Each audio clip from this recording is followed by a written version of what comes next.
ताज्या आणि सुपरफास्ट बातम्या पाहण्यासाठी स्वराज्य न्यूज मराठीला सबस्क्राईब करा आणि बेल बटन प्रेस करा।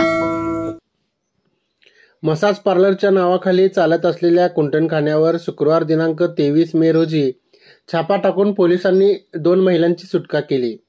या प्रकरणी विशाल चंद्रकांत धोत्रे वय 32 राहणार झोपडपट्टी क्रमांक 1 विजापूर नाका, स्पा मालक संदेश सावळे राहणार ठाणे यांच्यावर विजापूर नाका पोलीस ठाण्यात गुन्हा दाखल झाला आहे।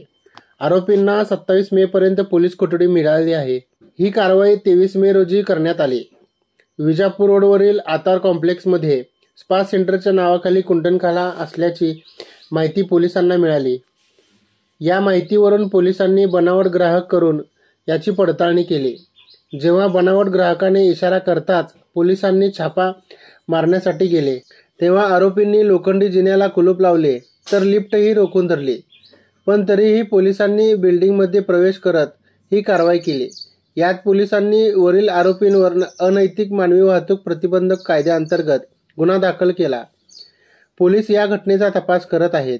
ही कामगिरी पोलीस निरीक्षक महादेव राऊत, सहाय्यक फौजदार हेमंत मंठाळकर, हेड कॉन्स्टेबल महादेव बनगर, अकिला नदाफ, सुशीला नागरगोजे, नफिसा मुजावर, सुजाता जाधव, सीमा खोगरे, उषा माळगे, चिकमळ, शैलेश बुगड, दादा गोरे यांनी केली।